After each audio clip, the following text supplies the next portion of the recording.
The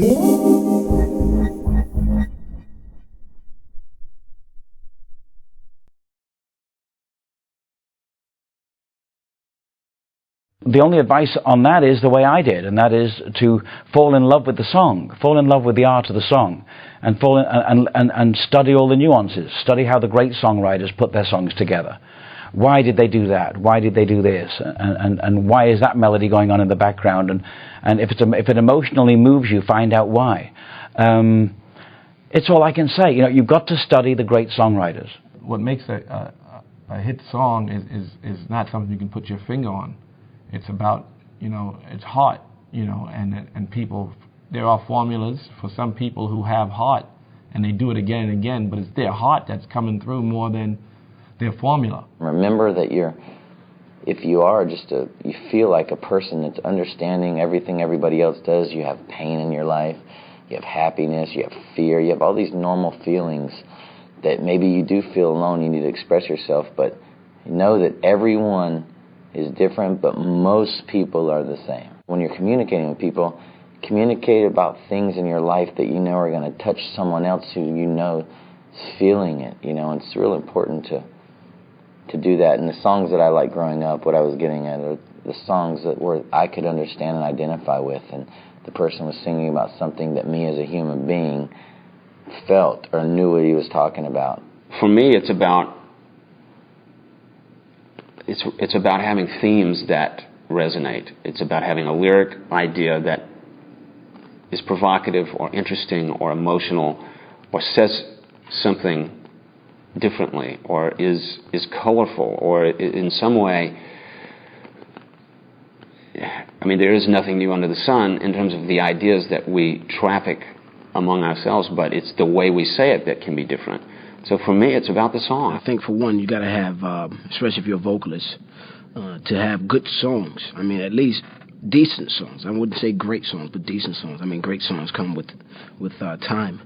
But it should be something where you should study other artists, like Stevie Wonder, Marvin Gaye, or whoever, Tina Turner, Whitney Houston. I mean, study their styles and how they delivered certain phrases and everything, and just really kind of incorporate them to just one person, to yourself. When you first hear that sound, when you first press play on that tape, do you want to continue listening? I don't care how pretty you are or how ugly you are.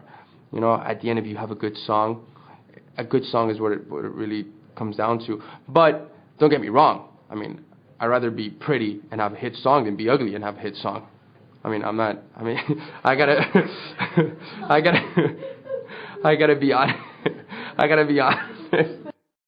I always claim that Marty Robbins' El Paso was the song that made me want to write songs, or write lyrics anyway, because I felt that you could actually write songs that told stories and make little vignettes and make these cinematic sort of lyrical landscapes. I'm a big snob about songwriting, so I'm going to just say right off the bat that you better buy the Bob Dylan lyric book, and you better buy all of his albums and learn the 5 chords that he uses. And if you use more than 5 chords in a song, then you should be arrested. And other than that, that's all I can tell you about songwriting. I am always amazed when I talk to young songwriters who aren't familiar with Dylan and aren't familiar with John Lennon and don't have any sort of connection to Joni Mitchell or Leonard Cohen and some of the great writers. And to me, it's like being an artist and not being familiar with Picasso or any of the great painters that went before that kind of provide a great foundation to spring from. And for me, Dylan is just a great example of somebody who can write a song that transcends time. Listen to the sound of music. Listen to the Beatles by all means, but go further back and listen to the sophistication of some of the songs by Irving Berlin and people like that. Because if you really want to be a songwriter, the nuances that they use in their songwriting still apply today, and much more than we would be led to believe. Read great poetry, listen to great music of all kinds, great songs, listen to them, just listen hard, listen to every kind of music, every kind of songwriting, all art. Look at great pictures, You know, everything feeds the other. A lot of times people think I have to rhyme, I have to do this and do that. In some instances you do. In a lot of songs that I write, I don't rhyme. I just try to say what's commonly said without saying it the way that's commonly said. You know, I don't want to just say I love you. I want to tell the woman how much I love them and make a comparison to something. I think you know instinctively when you've written a really good song. I mean, let's face it, we're all in search of the Holy Grail. We always want to find a better song. We always want to find one song better than anybody else has written. And I think if you try and do that, you always come up a loser. It's the ones that you just sit there and it comes naturally and you're not thinking about it. And they don't come along very often. They maybe come along once every 3 or 4 albums. But I think the reason that Elton and I's partnership has survived the test of time is simply that we are very, very diverse characters. We communicate on different levels, and when we come together to make music, it continues to inspire me, and he continues to inspire me the way I hope that I inspire him. And if I felt that we weren't still creating something that was vital, then I probably would have gone back to the farm a long time ago. But he's still got it. Songwriters come in 2 categories. The ones that think everything they write is Hey Jude, and the ones that think everything they write sucks. I try to come up with methods to write songs, but it doesn't work. It's usually pretty spontaneous. Like, I'll just wake up in the middle of the night and think of something that's going on in my life, and it comes up with a title, and it all starts there. There are songwriters who are in it strictly as business people, and they try to come up with what the market demands and make as much money as quickly as they can. And there are others, there are various ways, various sorts of approaches, because there's no rules and regulations. There's only one rule, and it's no hits, no grits. Writing songs, just like anything else creative, can become a way of life for someone. And one of the easiest ways to do that is to almost do exercises with yourself.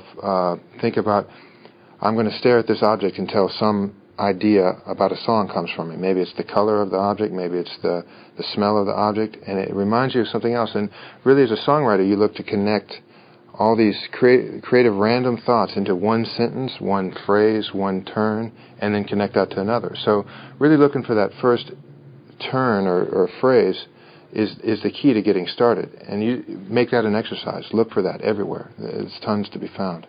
I do things physically to kind of put myself into a character of what I'm trying to do, or walk around and try to figure out the lyric to the song. I don't understand it. I don't understand about half of what I do. I really don't. It's a process, and there's a mysterious element, and there's a dreaming that goes on. You go into an altered state.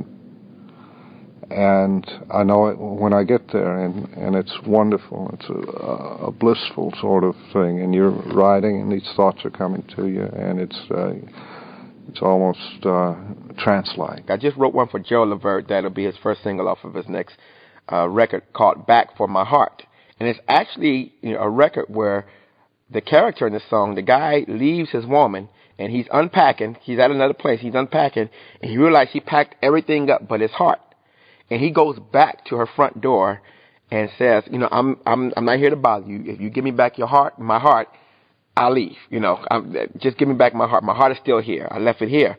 I actually left the piano, went to my front door, and, stood there and thought about what I would say, if someone opened up the door, kind of if I came back for something material, like a ring or something like that. So sometimes I have to go there, actually act out the part, in order to figure out what I want to say when I'm actually writing the record.